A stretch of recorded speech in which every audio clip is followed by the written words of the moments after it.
Hello there and welcome to our Shield of the Sun video. In this video for our continual lessons of Genesis, this is our fifth video for Genesis. So to continue our lessons, I would like for you to join me in Genesis chapter 4. When you do, we are now starting from where we left off, when Cain had killed Abel. So with that being stated, we're going to go into chapter 4 and verse 9, and this is what we read. And the Lord said unto Cain, Where is Abel thy brother? And he said, I know not.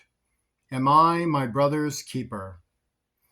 So this is a very notorious statement. It's just not a nice one, obviously. Like you ever had, to understand when someone just murders somebody and you say, hey, where's Steve at? I mean, we know where he is. We know you killed him.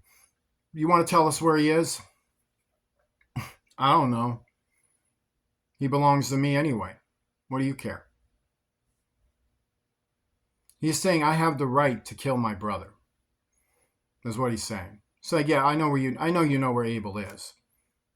But understand, I have the right to kill him. He belongs to me. Okay? Just get lost. I'm farming. That's what happened there. But to understand, and he said, now to understand, the Lord appeared to him. So the Lord obviously is coming to Cain in a way that Cain can at first handle. So a question is posed to him, where is Abel thy brother? And you notice he doesn't fear yet. He just smarts off with this stupid comment. And as he smarts off with this stupid comment, and he said, What hast thou done? The voice of thy brother's blood crieth unto me from the ground. Now God is haunting Cain. Now the haunting starts. So what started as an apparition and an appearance from God that he could handle is now turning into a haunting experience. So look at what he tells him. What hast thou done? The voice of thy brother's blood crieth unto me from the ground. So he's revealing to him that Abel is alive. And the pain and the suffering you caused him is being swallowed up, magnetized into the earth. His celestial force and essence, the imprint of his one time existing on earth, and the record of the deed that was done to him is being magnetized and swallowed into the earth, swallowed to magnetize and steal into the earth. So magnetized into the earth, into the interdimensional fields, to hold as a recording of the evil that was done on this time and place and done on this planet on earth. Pangs are being recorded into the earth. And so God is now revealing to Cain that now the earth haunts you. First of all, I'm haunting you. And now the environment's haunting you. And even your brother Abel is haunting you. And thus all of heaven is looking at you. That your actions of murder was meaningless. That your brother's still alive. And the earth is testifying against you. And I'm calling you out. So brother's keeper, really? And now art thou cursed from the earth. So since you want to keep something, keep that, which hath opened her mouth to receive thy brother's blood from thy hand. Opened her mouth. So the earth does have a feminine spirit that infusionates, regulates, and oversees the earth. And the operations within the earth, she is appointed by God to do that. And within this operation, opened her mouth to receive thy brother's blood from thy hand. So she records the deed that was done with Cain killing Abel, and Abel being the victim of murder to his brother. So we can see the spiritual operations already taking place here. When thou tillest the ground, it shall not henceforth yield unto thee her strength. A fugitive and a vagabond shall thou be in the earth. So it's to curse his work. It's literally to curse his farming, curse his buildings, curse things that he does specifically. Like whatever you do, Cain, specifically, the strength of your hands will not reflect. You're going to be so supernaturally cursed that it's very clear that when you pick up a pencil and some paper, like pens just break on you. The lead just comes right off. You forget how to spell. You forget all kinds of stuff. When you go and you're laying herbs down, you forgot what season it was. You know, when you go and make fruit tree or plant the fruit trees, you forgot which area is a good planting, and maybe you forgot about what fruits are up there altogether, and then they suck. Then they come out and they're ill, they're nasty, got worms all over them. Like maybe you had a good harvest, and then it fools you. You crack it open and it's filled with worms. Like this is what's going to start happening to you. You're going to actually have people do things for you, and you're going to have to live as what? A fugitive. Why call him a fugitive? Like if it's just Cain and Abel and Adam and Eve, and it's just a few people, I get, it's a little over a few. Why is he a fugitive all of a sudden? Well, who's he running from if he already killed Abel? If you killed Abel, maybe you're running from Adam, but then again, it didn't seem like he was afraid much of Adam, considering he had no problem killing Abel and not listening to Adam. So maybe he was willing to fight with Adam and kill Abel. So why is he a fugitive now? Why a vagabond now? Like, how is it that you lost? To vagabond is to say you are homeless in a civilization. Did you know that? And this is what it actually means. It means there was a civilization already there when this deed happened. And now he's a fugitive from that civilization. He's a vagabond from that civilization. So this tells us there were other brothers and sisters around when this incident occurred. That they weren't young kids, they were older by this point. And chapter 5 tells us that Adam and Eve had sons and daughters in pairs, which I'll get to in a second. When we cover chapter 5, I'll explain that to you. And Cain said unto the Lord, my punishment is greater than I can bear. So remember, he's being thrown out of a civilization. So that's what it means. You're taking all the things I built, my rep, everything. I'm going to lose everything. Yeah, dude, you're going to lose everything. Can't have murderers around here. Behold, thou hast driven me out to this day from the face of the earth, and from thy face shall I be hid, and I shall be a fugitive, and I and a vagabond in the earth, and it shall come to pass.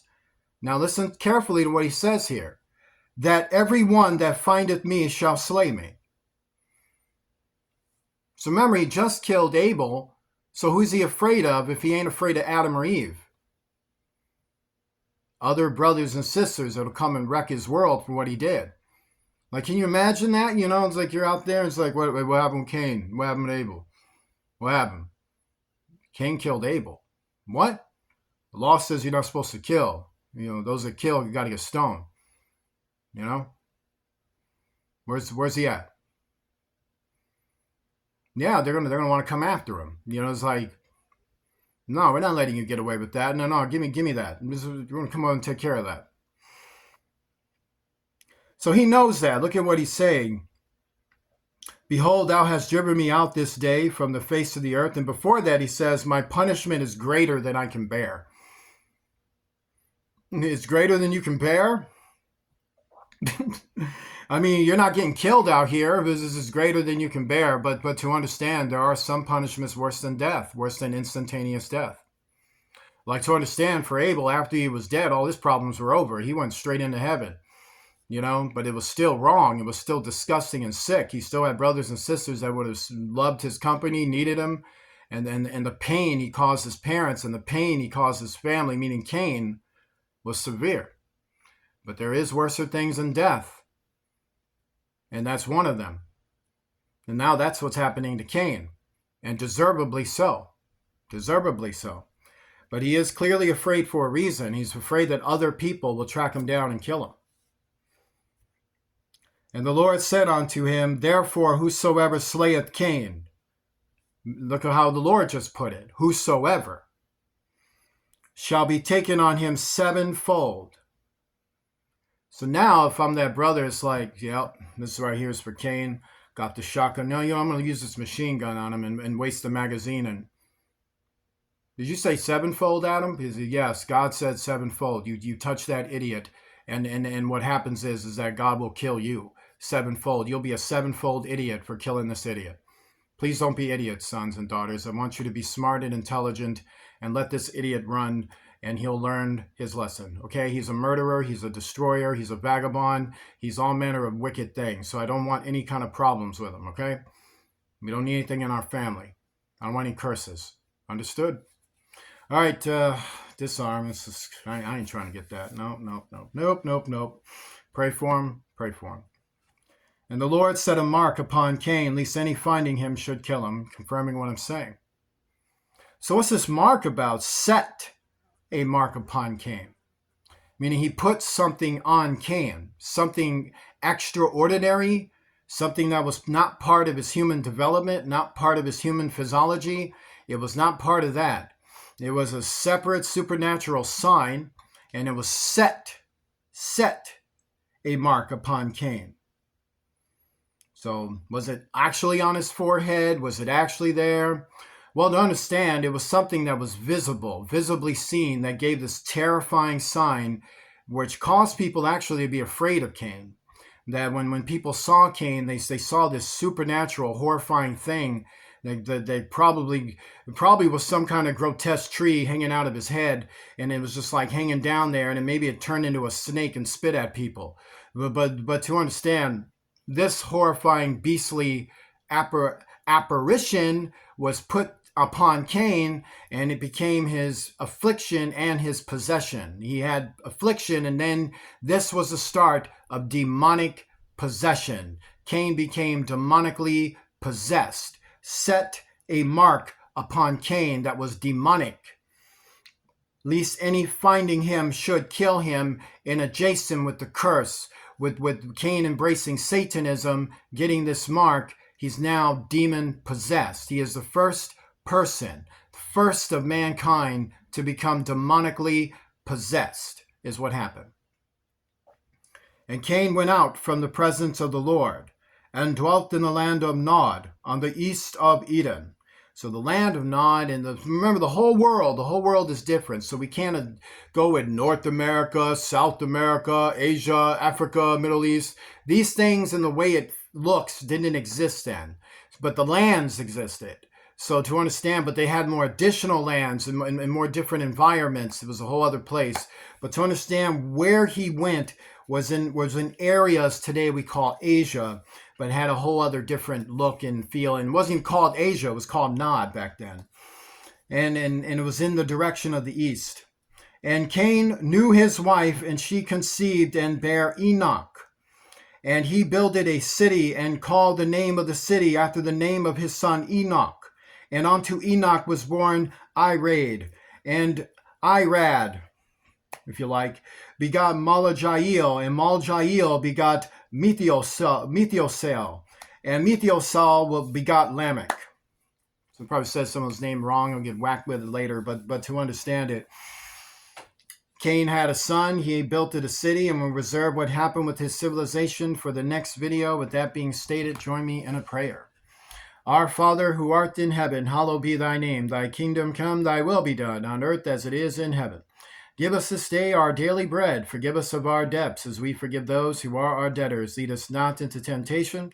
Deliver us from evil, for thou art with us. For thine is the kingdom, power, and glory, forever and ever. In the name of Jesus Christ, the King of heaven. Amen. If you'd like to donate to Shield of the Sun, please do so using Cash App, the $ Shield of the Sun, spelled in small case letters closed together. Please remember to be generous to this ministry that has been generous to you, and I will see you soon.